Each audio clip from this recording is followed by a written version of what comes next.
Come here, I need to show you something. The number one reason why a lot of people are waking up to the truth of flat Earth is the Nikon Coolpix P1000. This camera is the most powerful zoom in the world. Here is how I know that we are gaining traction, because they are discontinuing this product as of February 29th. Multiple articles. Several Japanese stores list the Nikon Coolpix P1000 as and will be discontinued production. Why is that important?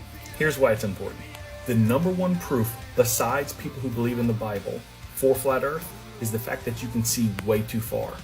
The reason why this camera is being discontinued is because they do not want normal people going out there like me, who can go out there and zoom in on miles and miles and miles and see absolutely zero curvature. They are losing their narrative. They are in trouble and they are losing their grip. This is the reason why they're wanting to ban TikTok and everything else, because all the truth that's starting to be exposed right now. So I'm sitting here thinking about flat Earth and how obviously like the Earth is flat, right? And just how it shows us how we've become like literally so jaded to the government and the school system and all of it that we are literally willing to believe that the Earth is flat just because it's the opposite of what they've taught us. And if that doesn't scream like broken society, I don't know what does. But if they can teach us anything, it's, well, one, that the Earth is obviously flat, right?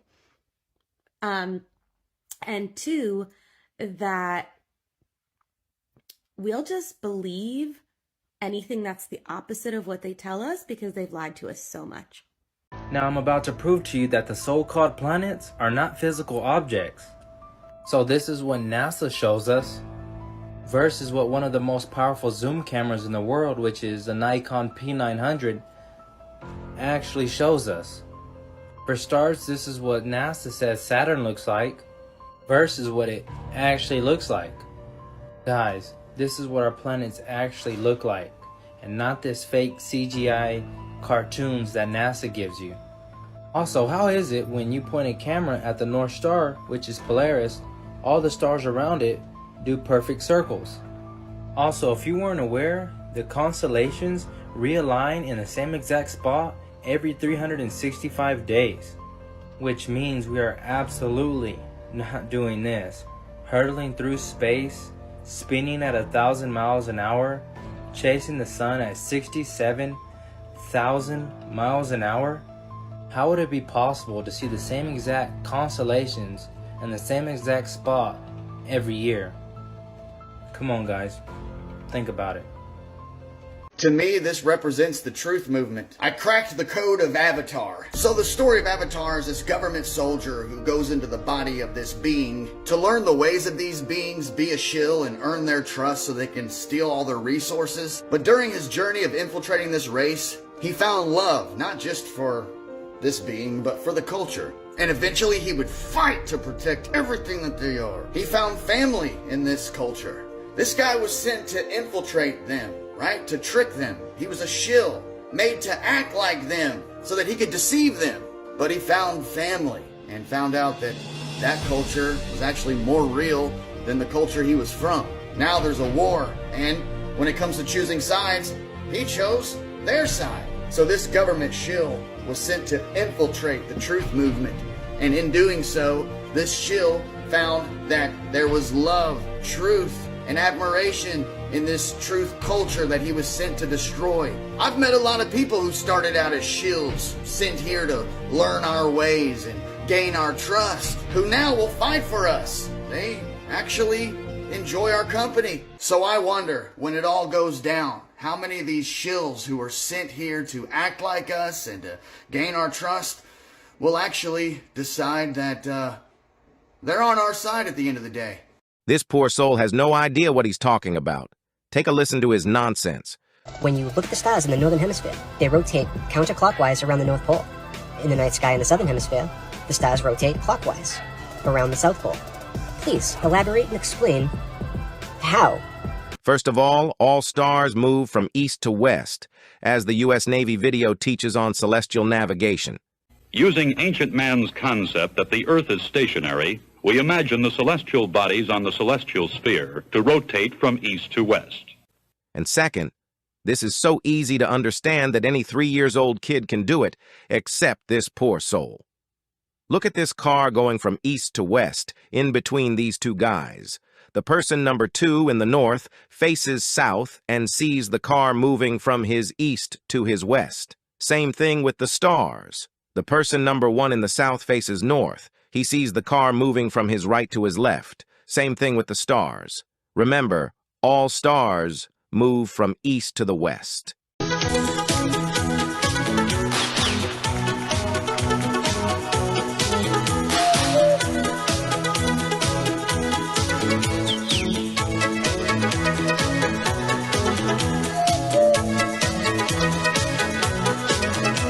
Let's talk about airplanes. The Earth is stationary, according to the Air Force, and according to all the flight plans in today's aviation. We've got a plane. Have this. We're taking off. Let's use a big continent like Africa. Plane takes off. You notice when you take off in a plane, you feel like you're leaning back. You're leaning back, and you're going up until you level out. You're always level. In an airplane, you're always level. Your plane never follows the curvature of the Earth. Why is that? Because there is no curvature. So a plane would have to follow the curvature. If they didn't follow the curvature, they would fly directly out into space. What do you never feel on a plane? You never feel like you're dipping down at all. Even when you're landing, the plane comes in like this. It never nosedives.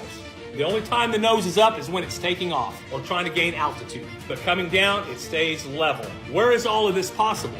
Right here. Take off, level, level, level, level, level, does not dip down. This round world model is a big lie that started by the Jesuit order. They want to make you feel this small, like you're nothing. That's why they say the universe is forever expanding. This going 1,014 miles at the equator, going around the sun at 66,000 miles an hour, moving through the Milky Way galaxy going 500,000 miles an hour. Universe flying through the expanding universe at 2 million miles an hour. But you know what you never, ever, ever, ever, ever, ever feel? When you stand next to your bed, when you're talking to your children outside, when you're sitting at a bar, you know what you never feel? You never feel any of the motion that they talk about. You know why? Because we're right here, right here. Stationary, flat, with the star Polaris right above us, as it has been century after century, same place. The heliocentric model came about to pull you away from the creator and make you believe that you came from a monkey. Evolution means this. Understand, we live here, stationary. Just in case you weren't aware, NASA is telling everyone that we are on a spinning water ball, spinning at 1,000 miles per hour, chasing the sun at 650 times the speed of sound, and traveling 4.4 billion miles every single year since the beginning of time, I guess. Now, the issue I have with this is, how does Polaris the North Star stay fixated in the exact same spot in the night sky 24/7, 365 days of the year? How is it that the stars around Polaris all do perfect circles and realign in the exact location every 365 days? If we're really doing this like NASA claims, you should see the stars do all sorts of crazy patterns, not perfect circles. The North Star shouldn't stay fixed and stationary. The stars should be all over the place. You guys remember the Georgia Guidestones, the New World Order's 10 Commandments written in 8 different languages? The first one saying maintain humanity under 500 million in perpetual balance with nature. Well, yeah, they drilled a hole in the Guidestones, and if you look through it, you can see Polaris fixed in the night sky 24/7, 365 days of the year. This is exactly how these people laugh at you and tell you the truth at the same time. Kind of like how they put the real truth in plain sight in the United Nations logo. This world is certainly not what you've been indoctrinated to believe it is, and the real truth to everything is found within. Peace and love. So you think NASA landed a rover on Mars 199 million miles away? You sure about that? You're sure they didn't just send a crew to Devon Island, Canada, and take some photos and do some editing? Some editing to give it that red planet tint. Some editing that others before me have matched up identically with Devon Island and photos they claim to be Mars. Photos so identical that they just have to be identical. And then what they do is they release photos like this to make you think, oh my goodness, there could be aliens or other life on Mars. And that takes the attention away from the fact that the photos aren't really of Mars. And then they got you, because now you think they're covering up aliens instead of covering up the fact that Mars isn't a planet. Because if you look at what they claim to be a planet, with your own eyes through an actual telescope or a P1000 camera, you see something much different. Because here's what NASA shows, and with a short video. The Hubble Space Telescope just captured this new image of Mars in May 2016 as Earth and Mars approached opposition, when both planets are on the same side of the... But if you decide to research yourself and explore what thousands of people see instead of the one government agency, you see Mars looks an awful lot like a pool light shimmering in water. Nothing like a planet. And then you dig even more and you find plenty of evidence that NASA was at Devon Island. Place that is barren, Vast, intimidating. you're rambling through areas that are quite dangerous. It's isolated, remote, and rocky, just like the surface of Mars is. I think someday there will be humans walking on Mars, definitely. My guess is that the first people who land on Mars will say something to the effect, oh wow, this looks just like Devon Island. So you can go on believing the mainstream narrative all you want, or you can go out and seek truth and do real learning and seek knowledge, because learning is knowledge and belief is the enemy of knowledge. The choice is up to you. You just got to make that decision. Are you happy believing, or would you rather know? You can draw a triangle, solve the triangle, and know the angle. You do a triangle on the surface of flat Earth, but we have to presume that the Earth is flat. If you're doing triangulation, you do a triangle on the surface of flat Earth, presuming flat Earth, you get then the distance of the angle to the GP. So you can draw it on your chart, draw a line there, and then you do it for all three, and you get your intersection. But we have to presume that the Earth is flat. We can do triangulation, but we have to presume that the Earth is flat. But if you're doing triangulation, you do a triangle on the surface of flat Earth. So it is actually triangulation. You can draw a triangle, solve the triangle, and know the angle. And so we can do triangulation, but we have to presume that the Earth is flat. But if you're doing triangulation, you do a triangle on the surface of flat Earth, presuming flat Earth, you get then I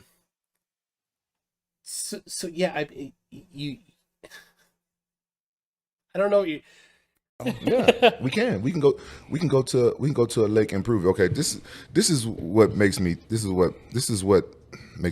that NASA is lying to me. I remember when I first got born again years ago. I got saved, and I become religious, and I started reading the Bible, and then I read something about the firmament, and I didn't know what it was. That's what the Bible used to call like space, like what's outside. That's what some people say, and the reason why a lot of us don't look more into flat Earth is because when it is brought up, we're fed propaganda. Like for instance, you see like a pancake Earth out of space, then you hear somebody talking about it. That's not what we think. We don't think that. But that's what the images that's fed, and then they mocking like flat Earth and telling us why. Well, if the Earth was flat, then gravity will pull everything to the center. All this propaganda. Okay, so when I learned about the firmament, I went back. When I heard about the firmament, I went back to the Bible and I said, "Oh yeah, this is what it is." I didn't know what it was, and I remember the Bible saying it's separate the waters from the waters. Then I looked up the word firmament, and I looked up the old word. You got to look up what the old word is and stuff like that. And then I figured out what that was, and then that sent me on my journey because it was hard for me to believe. And then I wasn't believing. I was all conspiracy until I came across this one video of this guy talking about emergency landings, and this is the one thing that tipped me over to believing the flat Earth, and for a few reasons. I remember this older white lady that was talking about racism in America, and she was talking about how our continent is shaped different. Some continents are bigger than what they put in the maps. So she said they mess with the maps and how thing is, and then this guy was talking about emergency landings. He was saying that one time this Asian lady was coming from Asia, I think Taiwan or somewhere, flying to LAX, and she was pregnant, but she was lying about how far along she was. So she got on the plane anyway, and then she started giving birth on the plane.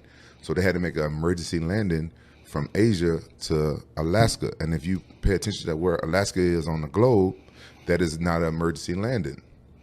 And then his roommate was like, what's going on? He said, man, I can't figure out how this is emergency landing when they're coming from Asia going to LA, and they stopped in Alaska all the way over here. Like, why? How's that an emergency? Why did they stop there? And then he said, oh, that makes perfect sense on a flat Earth map. Then he pulled up a scientific, real flat Earth map from 1800. The guy was like, what is flat Earth map? He said, the United Nations logo. They use it. They throwing it in our face. The map that we use is wrong. It's different. They changed it. This is the actual map, and you can look up in encyclopedias. You can go and check one out of the library. It's a map it says like it's proven. It's a map, and it's scientifically proven. It's a fact that these are the maps that they use. It's a flat Earth map, and you have to fly over Alaska to get to LA. So from Asia. Yeah, but Alaska is right by us. It's not far up, but by LA. It's not west. Far. It's not more north than what we think. So, like, we've been lied to. So that is an emergency landing. Then I started looking to other emergency landings, and I started looking to like layovers and stuff like that. And a lot of stuff didn't make sense. Why they would fly all the way up here to change, then like the flat Earth map is totally different. Then once you kind of look into the flat Earth map, and then and when you fly across the world, and you know, like the layouts and what the stops and stuff, then it kind of make sense. The flat Earth, and that's what took me over the edge, was that the emergency landings thing.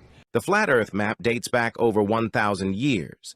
This map is credited to being created by a Persian astronomer. His name was Al-Biruni, and he lived from 973 AD to 1048 AD. It's the official map of the United Nations and also of the United States Geological Survey.